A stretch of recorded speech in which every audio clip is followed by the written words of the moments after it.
Se réfugier dans la tranquillité de sa nature profonde.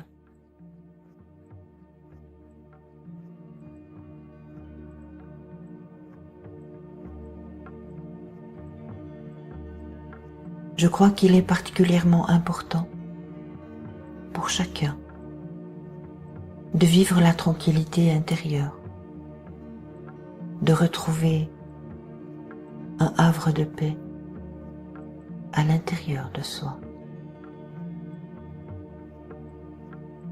Mais voilà, pour beaucoup, la question se pose de comment y parvenir. Se réfugier dans la tranquillité de sa nature profonde est un besoin, une nécessité qui s'impose à un moment ou à un autre pour tout individu. Et beaucoup pensent ne pas détenir le mode d'emploi pour y parvenir. Or, ce mode d'emploi, il est inscrit en chacun, en chaque cellule de tous les êtres. Il ne fait défaut à personne. Ce qui trop souvent pose problème aux questions, c'est comment déchiffrer et s'abandonner aux instructions du mode d'emploi. Le mental est si bien développé qu'il est persuadé que lui seul peut y parvenir. L'être humain a tellement appris à comprendre intellectuellement les choses qu'il en arrive à ne croire que ce qu'il peut scientifiquement démontrer et prouver. Alors que, pour se réfugier dans la tranquillité de sa nature profonde, l'individu a besoin de se déconnecter de son intellect et de se laisser porter par l'immensité de sa nature divine. Et c'est d'une simplicité déconcertante, tellement simple que l'intellect s'ingénie à susurrer que tout cela n'est que pure imagination.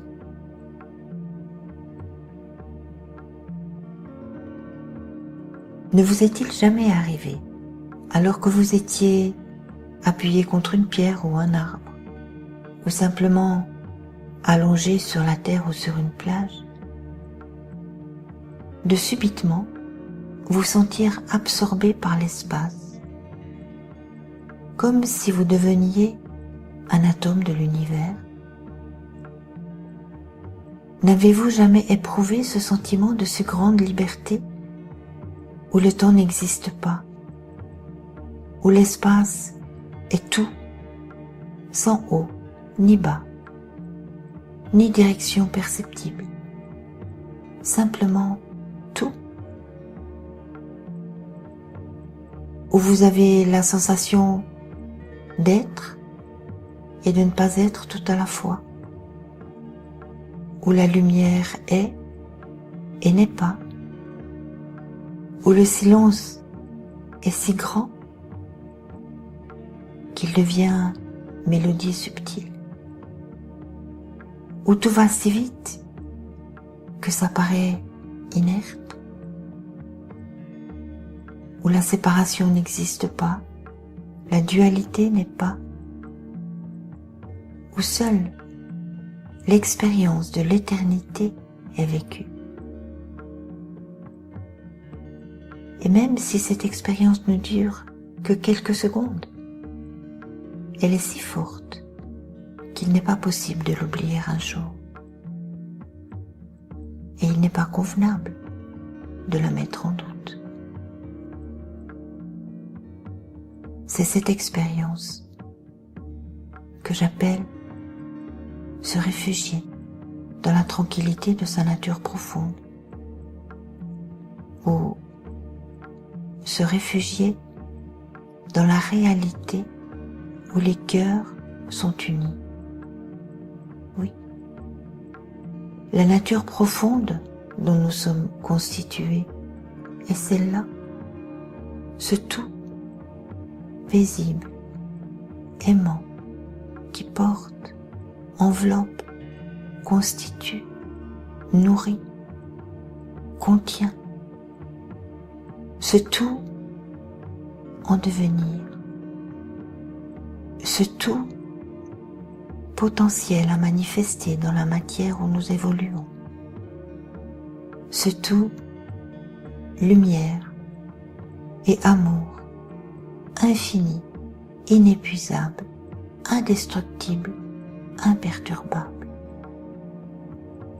ce tout duquel nous sommes issus, auquel nous appartenons et duquel nous ne pouvons nous séparer. Combien même la vie éphémère que nous menons sur terre nous distrait de cette seule réalité. L'extase dans le cœur, dit Rumi au chapitre 11 du livre du Dedans, anéantit tous les autres sens. Quand un organe obtient l'immersion, les autres se confondent en lui.